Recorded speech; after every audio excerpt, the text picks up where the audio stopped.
Ketika seorang pejabat di Pusat Militer Nasional Indonesia menelpon tadi pagi, ini kesempatan untuk mengajukan sebuah pertanyaan dari bosman kepadanya. Apakah perang di Ukraina dimonitor dari jam ke jam? Di War Room, apakah ada kamera satelit yang bisa kita monitor gerakan militer di perang Ukraina? Jawabannya, iya dan ada. Yang bosman pun langsung berkomentar. Coba fokuskan kamera ke sisi barat Ukraina di perbatasan Polandia dan coba lihat gerakan tentara yang kira-kira ada sekitar 30 ribuan sedang mau ngedrill latihan perang simulasi di Norwegia. Semuanya tentara yang hadir di Norwegia dan Polandia adalah tentara anggota negara-negara NATO. Satu lagi, coba awasi terus gerakan militer di selatan di 3 kota pelabuhan Ukraina. Di sisi Polandia dan Norwegia sepertinya NATO serius menyiapkan ground trupnya. Dan untuk itu kita lanjut membaca taktik perang Rusia yang bergeser setelah dalam 1 minggu rencana A tidak berjalan dan sekarang menjalankan rencana B, C, dan mungkin sampai Z. Hal ini menjadi lebih menarik walau bengis, namun itulah kenyataan perang.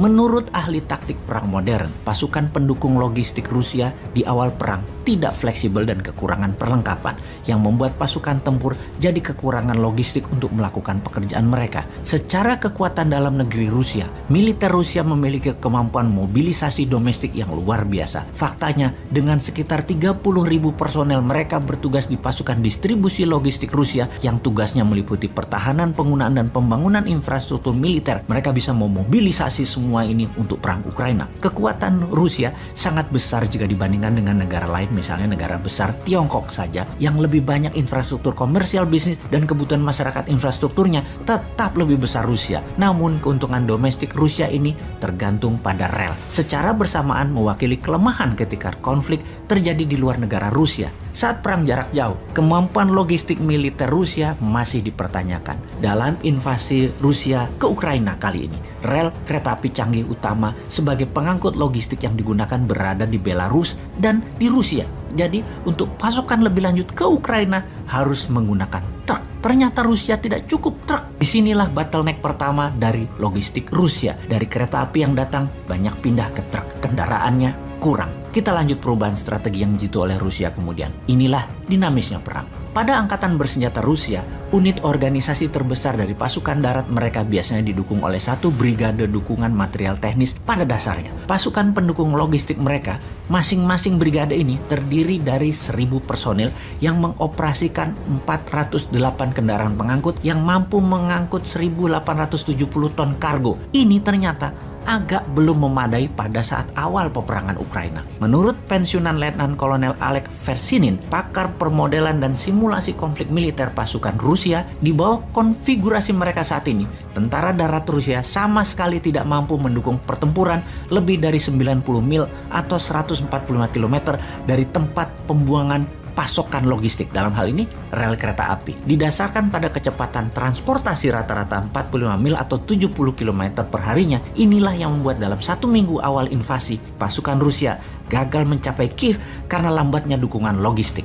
Selagi memperbaiki sistem logistik, Rusia merubah taktiknya sekarang dengan memperbanyak tembakan menggunakan artileri roket. Ini bukan roket menembak RPG tentunya yang digendong di pundak. Ini peluncur roket besar di atas truk atau di atas tank yang memerlukan pasukan pendukung logistik juga. Selain makanan, amunisi, dan bahan bakar, karena setiap roket memerlukan truk khusus untuk diangkut ke peluncur. Ini yang difokuskan oleh Rusia sekarang. Rusia kemudian menambah strateginya, yaitu bumi hangus ala Aleppo, Suriah. Strategi bumi hangus, serangan bertubi-tubi ke kota strategis agar menimbulkan efek trauma dan Zelensky menyerah, agaknya mulai menunjukkan efek positif bagi Rusia. Salah satunya mengakibatkan eksodus besar-besaran ke arah barat warga Ukraina. Masih sekitar fakta lapangan menunjukkan bahwa ketika pasukan Rusia menyerang, seharusnya pasukan Rusia dapat beroperasi secara mandiri tanpa dukungan logistik selama sekitar 3 atau 5 hari. Namun faktanya sekarang ternyata tidak lebih dari 2 hari sudah berantakan dan ditarik ke garis pertahanan. Di sisi Ukraina, pasokan pangan didapat dengan bantuan masyarakat dan bunker pangan yang sudah disiapkan jauh-jauh hari